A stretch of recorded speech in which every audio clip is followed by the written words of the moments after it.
আজ 7/7/2026 তারিখ RAB 8 CPC-1 Patuakhali এবং সিপিএসসি বরিশাল সদর দুটো ইউনিট একত্রে তারা পটুয়াখালী চৌরাস্তা মোড়ে বিশেষ অভিযান পরিচালনাকালে তারা সংবাদ পান যে ঢাকার দিক থেকে একটি পিকআপ ভ্যানে গাঁজা নিয়ে আমাদের পটুয়াখালী শহরের দিকে আসছে।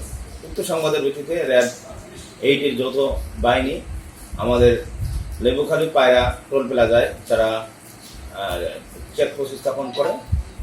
উক্ত পিকআপ গাড়িটি চেকপোস্ট অতিক্রম করার পরেই তারা টের পায় যে এই গাড়িটা সেই গাড়ি।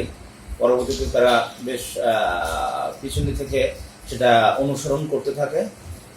অন্যদিকে এই পিকআপের ড্রাইভার এবং হেল্পার তারা বুঝতে পারে যে তাদেরকে র্যাব অনুসরণ করছে।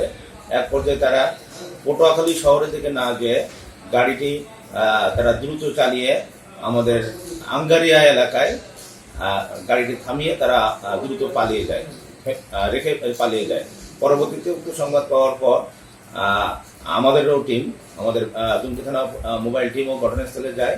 পরবর্তীতে স্থানীয় জনগণের সহায়তায় উক্ত গাড়ির বিশেষ অবস্থায় থাকা আপনার গাড়ির পিছনের নিচের অংশে ইঞ্জিন এবং যেখানে চেসিস থাকে সেখানে বিশেষ কায়দা থাকা অবস্থায় মোট 32 প্যাকেট গাঁজা, যার ওজন 66 কেজি 240 গ্রাম পাওয়া যায়।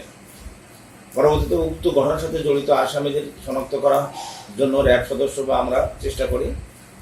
পরবর্তীতে র্যাব থানায় এসে বাদী হয়ে এজাহার দায়ের করেন। এজাহার নামে আসামি এবং অন্যান্য আসামিদেরকে গ্রেপ্তারের জন্য আমরা চেষ্টা অব্যাহত রেখেছি।